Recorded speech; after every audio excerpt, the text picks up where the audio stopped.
না থাকলেও কিন্তু রক্তের মতো তাদের একটা আপ্যায়ন, আত্মীয়তা বন্ধন ছিলাম। আলতাফ হাওলাদার এই ভেবে তারা থাকলে হয়তোবা আজকের আমি স্বতঃস্ফূর্তভাবে আপনাদের পথেকারী সব জায়গায় আপনাদের স্বাগতম।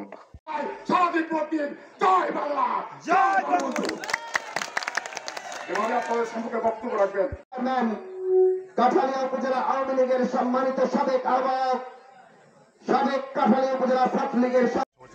আসসালামু আলাইকুম। আজকে কাপ্রিস মার্কা কর্তৃক আয়োজিত সম্মানিত সভাপতি উপস্থিত আছেন,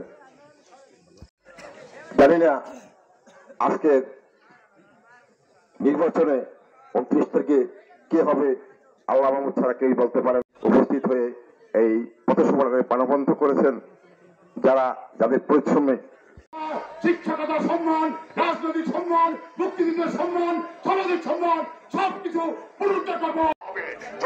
বলে দিলাম আর একটি মেসেজ দিতে চাই, প্রশাসনিক ভাবে সারা বাংলাদেশে মাননীয় প্রধানমন্ত্রী এবং প্রধান নির্বাচন কমিশনার ঘোষণা দিয়েছেন সুষ্ঠু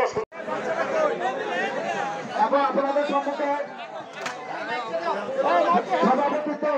আজকে সমস্ত মানুষ কষ্ট পাচ্ছে।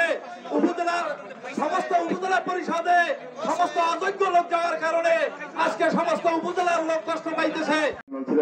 তাদের সহযোগিতা আমরা 6 ইউনিয়নের চেয়ারম্যান করেছিলাম, তার সম্পূর্ণ কাজে সহযোগিতা করেছি, যার কারণে আপনারা প্রতিটি ঘরে ঘরে দরজা মেলা রেখে ঘুমাতে পেরেছেন, কোনো চুরি ডাকাতি হয় নাই। মূলত চেয়ারম্যানের দায়িত্ব ছিল চোর ডাকাত কিনা।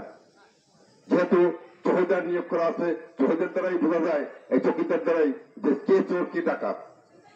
সেই কারণেই আমার বাবা এবং এখানে দাঁড়িয়েছে উঠান বৈঠক উপলক্ষে দু একটি কথা বলার জন্য। কিবরিয়া ভাই আমাদের গৌরব, তাই সবার কাছে অনুরোধ করছি কিবরিয়া ভাইকে কাপ্রিস মার্কায় ভোট দিয়ে জয়যুক্ত করুন। থেকে বিমুখ হয়েছে, মানুষ কেন্দ্রে যেতে চায় না। কারণ কি, মানুষ জানে যে ভোট আগে হয়ে যাবে, গিয়ে কি করব। কিন্তু এইবার আপনারা নিশ্চিত থাকেন জনগণের ভোট হবে। সেই কারণে আপনাদের কাছে আমার অনুরোধ, আপনারা সবাই